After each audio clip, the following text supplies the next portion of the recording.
What's the title? The Window.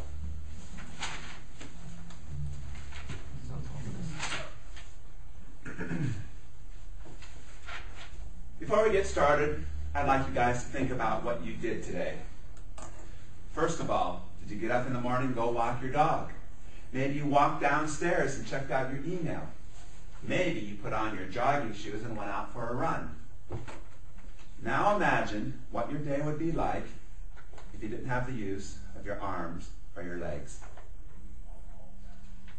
I'm guessing that the entire world around you would change as you know it today. Mr. Toastmaster, fellow Toastmasters, honored guests, good afternoon. On this planet, there are countless numbers of people that do not have the use of their limbs.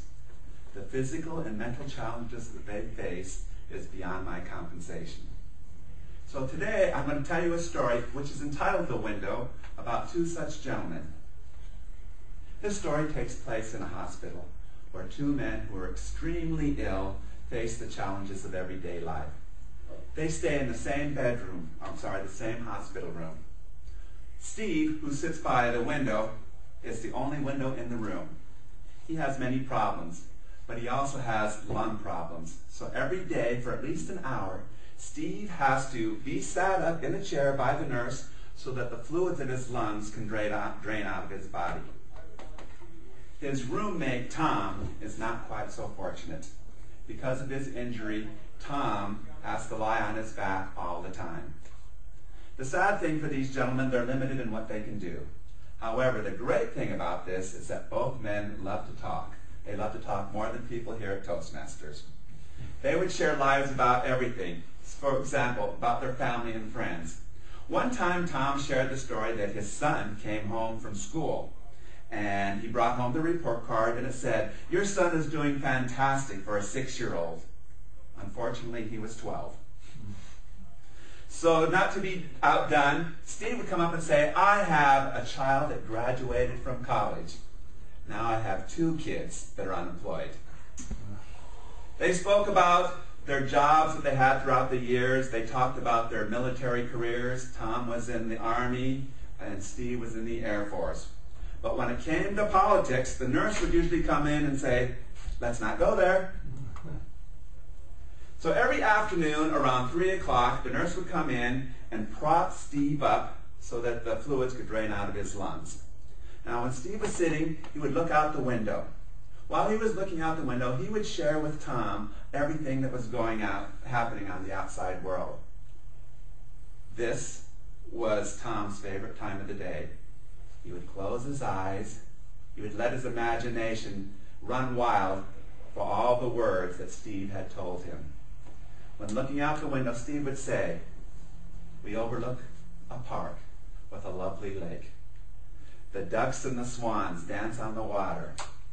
Children laugh and run through the fields as they run to put their boats inside the lake.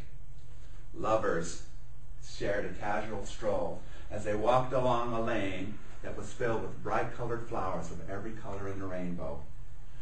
Grand oak trees graced the landscape. And just off in the distance, just a hint of the cityscape." Tom, with his eyes still closed, could absolutely picture all of these things because Steve's portrayal of the scene was depicted with such colorful and descriptive words.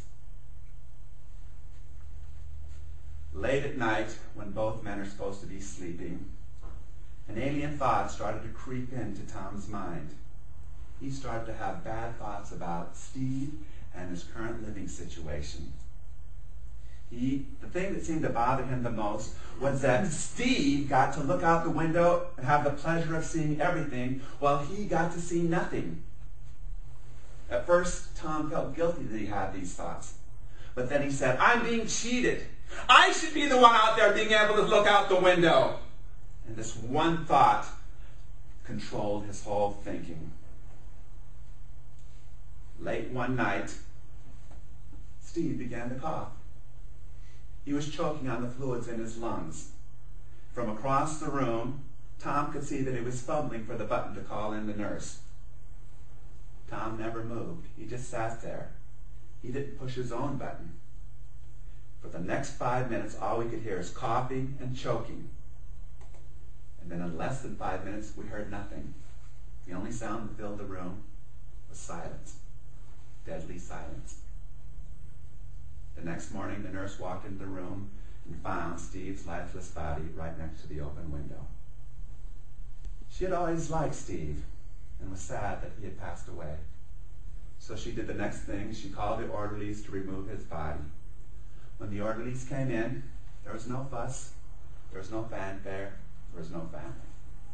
There was just an empty space next to the open window.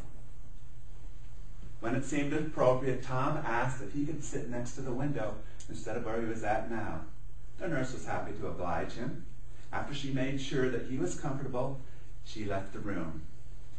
At that point, very slowly, Tom started to prop himself up in his bed. First on one elbow, then the next. The excitement that he was finally going to be able to see out the window filled him with excitement. He was about to see his first view outside the window. It finally happened. The grand view took place. And at that moment, Tom's eyes started to water. A tear rolled down his face. When he looked out the window, he had seen what Paul had seen all those years. He saw nothing but an empty, blank window. The moral of this story is, the pursuit of happiness is a matter of choice.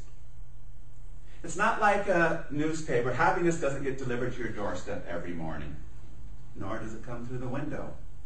Happiness is an inward journey. If you think about the old proverb, the grass is always greener on the other side, I'd like you to think of a new proverb. It is a foolish man that seeks the grass on the other side. It is a wise man that grows the grass beneath his own feet.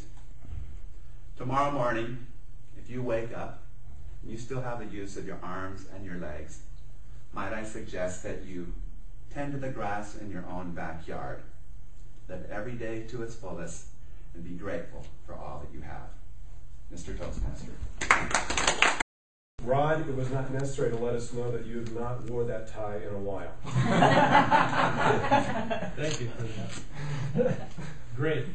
The objective of David's speech, the primary objective, was to elicit emotion in us all through story. That was the primary. One of the things that we absolutely love is to be moved emotionally. It lets us and reminds us that we are alive. When we are not feeling, we are not alive. And sometimes we go in life sometimes avoiding some of the what we call the not so feel good emotions, and yet they're reminders that we are alive and we're connected. And I'm going to say right off the bat that David's speech most definitely evoked the range of emotions. I know personally, I felt sadness when in the beginning, when he led us along a path and then suddenly cut our arms and our legs off. And there was something immediately that brought me back to reality and brought me out of my world of maybe my pen's not writing quite the way I'd like for it to, or I wish it was a different color of ink, or I wonder how long his speech is going to be. And it brought me back to really taking a look at the reality of what I do have rather than what I don't have in the moment. And I trust that he did that with us all. He took us on an adventure of humor, and we could picture the old guys in there having a conversation, and they had the conversation about their kids, which we can relate to. And they didn't try to make their kids out to be something grand. They made them very real when they're talking about their children. Not unlike there's a commercial out there that shows a couple old guys bantering back and forth with little emails and pictures. Well, here's what my kid did. Here's what my kid did. And they did it in a very humanistic way they can relate to, and that's part of what draws us in also, because somewhere along the way, if we don't have our own kids, we know people who have kids to bring that in. The dialogue was beautiful between these two men.